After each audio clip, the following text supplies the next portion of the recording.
आपण पाहत आहे police news point. Police news पॉईंटमध्ये आपला हार्दिक स्वागत आहे. चला बघू आजच्या घडामोडी. सरस्वती यांच्या मासाचा हा कार्यक्रम आहे आणि त्याने अंतिम वाढदिवस देखील आहे. सगळं दिसत नाही आणि या ठिकाणी आल्यानंतर अतिशय एक पवित्र आणि मंगलमय वातावरण पाहायला मिळालं. इकडे सगळीकडे एका श्रावण महिना सुरू झालेला आहे आणि या चातुर्मासमध्ये सगळे मुंबईकर भक्तीमध्ये लीन झालेले आहेत आणि खरं म्हणजे ही भूमी पवित्र झाली आहे असं म्हटलं तर वावगं ठरणार नाही. आणि म्हणून स्वामीजींनी माझ्याबद्दल जे गौरवोद्गार काढलेले आहेत त्यांना मनापासून धन्यवाद देतो.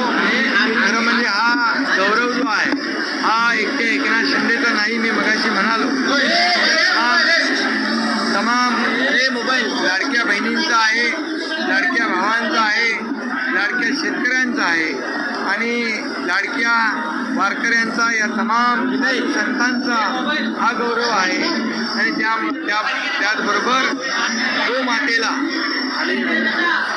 राज्यमाता मानणाऱ्यांचा आहे आणि म्हणून मी त्यांचा खूप खूप आभारी आहे.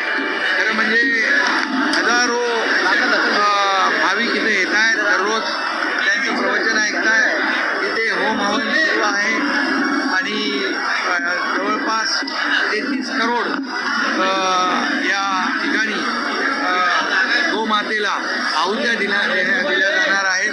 आणि हे अतिशय पवित्र आणि हे असं मंगलमय हे वातावरण पाहून प्रत्येकाचं मन भारावून जात आहे. इथे जवळपास 500 विद्यार्थी वेधशाळेतले आले आणि वेद शिक्षण देण्याचं देखील या ठिकाणी शंकराचार्यांचा जे काही उद्देश आहे तो उद्देश देखील सफल होईल. आणि खऱ्या अर्थाने विनय त्यांचा उद्देश एकच आहे की या देशातली जनता सुखी होऊ दे, समृद्ध होऊ दे. तसंच आमच्याही मनामध्ये आहे.